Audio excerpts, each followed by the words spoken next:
इस दुनिया में लोग अपने लिए जीते हैं, कोई किसी के लिए नहीं जीता। लेकिन तुम्हारी आंखों में एक अलग ही चमक है। तुम दूसरों के लिए जीती हो।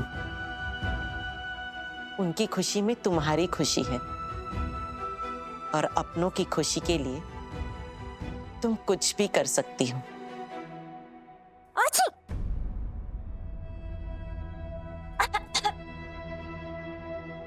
हर कोई बस कुछ ना कुछ पाना चाहता है, देना कोई नहीं चाहता।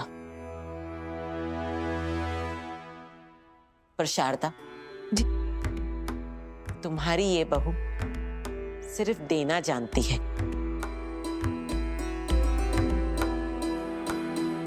ये मेरे अखंड पाठ का खास प्रसाद है, मेरे खास भक्त के लिए।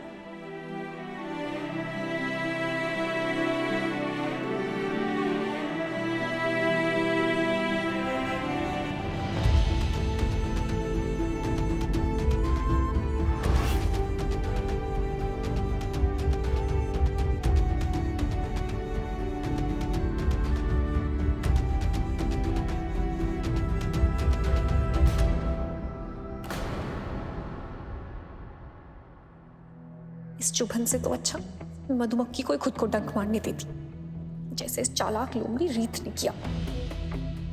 रीत, मैं यहाँ इसलिए आई थी क्योंकि मुझे राघव की चिंता थी। पर तुमसे मिलने के बाद मेरी सारी चिंता दूर हो गई है। तुम इस प्रसाद को ग्रहण करना, तुम्हारी सारी मनोकामनाएं पूरी हो जाएंगी।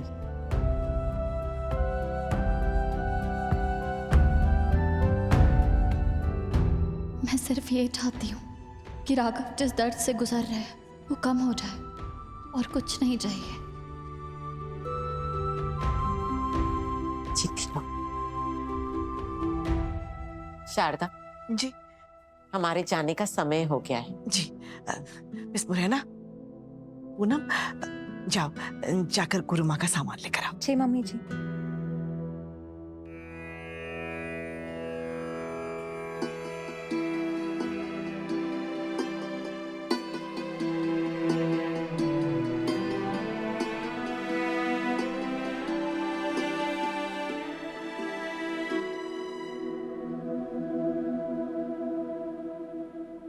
गुरु माँ, क्षमा कीजिएगा, आपसे बस एक अंतिम मशवरा चाह रही थी। बोलो शारदा।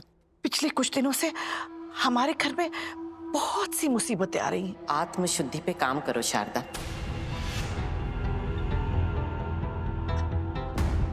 आत्मा शुद्धि? पर गुरु माँ, मैं तो शुद्ध ही हूँ। क्या हुआ, आप ऐसे मुस्कुरा क्यों रही हैं? आपको लगता है मैं शुद्ध नहीं हूं?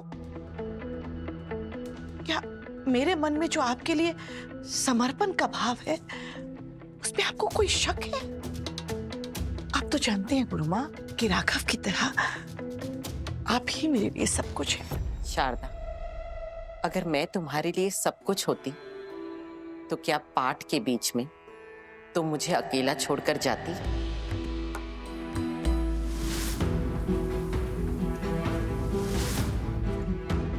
अगर अपने जीवन में शांति चाहती हो तो अपनी मुट्ठी खोल दो। जाने दो जो तुम्हारा नहीं है, और मान लो कि तुम्हारा राज करने का समय समाप्त हो गया है। अब राजपाट संभालने की बारी रीत की है।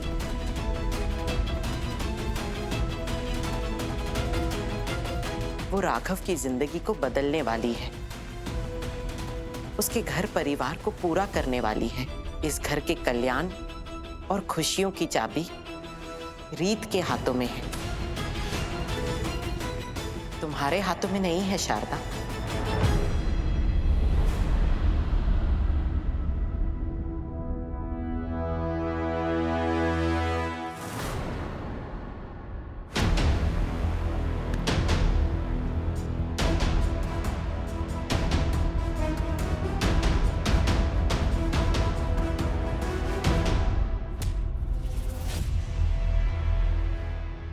मैंने इस गुरु माँ को कुछ ज्यादा ही बड़ा समझ लिया। है कौन ये औरत? ये दुनिया में पूरे देश में घूमती फिरती है, लोगों को उनकी भविष्यवाणियां बताती फिरती है। शायद उसका अभी तक शारदा सूर्यवंशी जैसी औरत से पाला नहीं पड़ा है। उसे पता नहीं कि मैं किस मिट्टी की बनी हूं। अपने मकसद को पूरा करने के लिए मैं किसी भी भविष्यवाणी को झूठा साबित कर सकती हूं।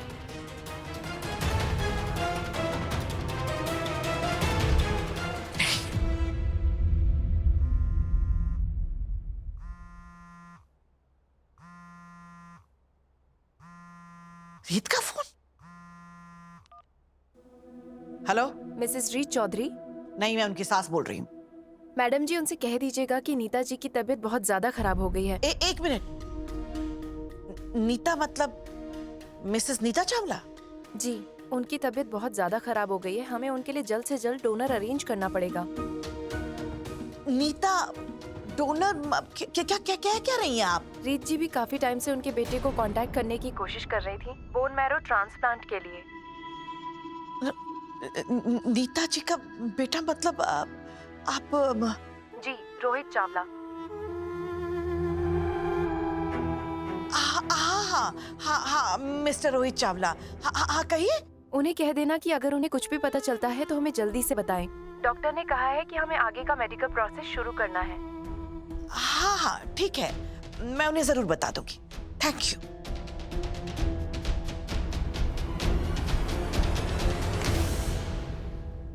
नीता के लिए डोनर, बोन मैरो ट्रांसप्लांट। अच्छा, तो रीत के हमारे घर की बड़ी पूजा में देर से आने की वजह ये थी, राघव की गुरु माँ को छोड़कर राघव की दुश्मन माँ नीता के साथ थी रीत।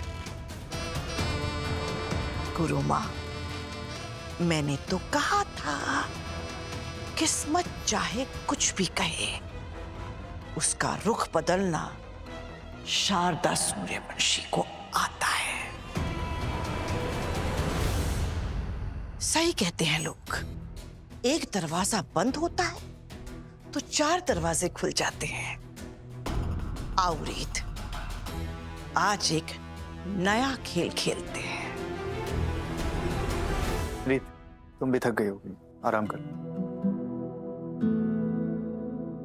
रुको रीत,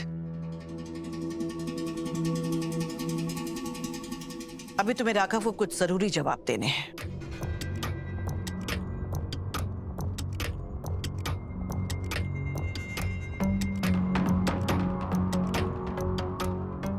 कैसे जवाब हुआ जी? क्या किया रीत? रीत जानती है मैं किस बारे में बात कर रही हूं। बताओ रीत, हमारे घर के अखंड पाठ में तुम्हारे देर से आने की वजह क्या थी?